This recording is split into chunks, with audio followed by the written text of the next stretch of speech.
Please keep your comments within 3 minutes. Thank you. Good evening. My name is Joe Imbriano. I also run a website called thefullertoninformer.com. You know, I noticed that this is a pretty big building. When I pulled up in here, it obviously encompasses a lot of administrative offices and a lot of students. I guess this is a K through 12 system. And it's a pretty broad spectrum of demographic as well as ethnicity. And I think everyone here in this room, including up on the board, realizes that tyranny is a fact of life, whether it be your parents or even your own selves. I don't know how you got here or when you got here, but I'm sure you can all relate. The school districts have become the enforcement arm of a variety of what I believe are agendas. Vaccination is an agenda, as evidenced by how this law was enacted. Our legislators are bought and paid for. The lobbyists were up on the dais during the hearings, whispering in the ears of the legislators. It's unbelievable.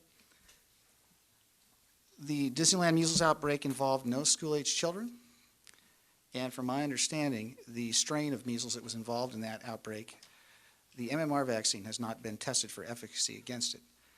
Now, with anything that's going to be forced on students as a condition of school entry, you would think that they would be tested for mutagenic potential, carcinogenic potential, or even impairment of fertility.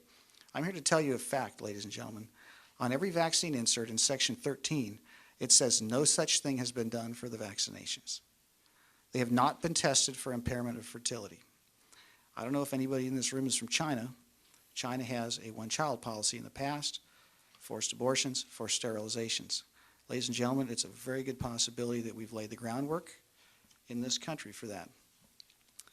I hear all the talk about technology, and I couldn't help but be horrified as I sat in the trunk of my car. I have these reports from the military. This is a 40-year-old report from the Naval Medical Research Institute, and there are 2,000 citations on the dangers of microwave radiation, and we're bringing iPads into the classrooms.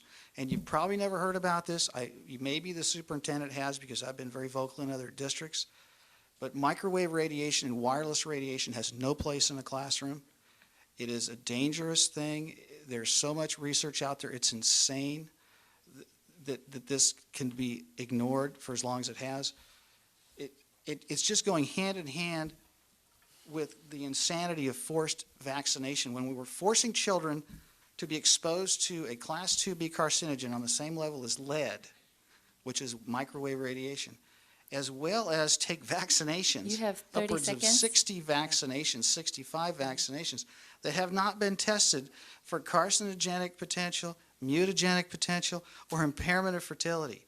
So I would urge all of you to agendize pushing back the PBE filing deadline to line up with the July 2016 implementation of SB 277. Thank you.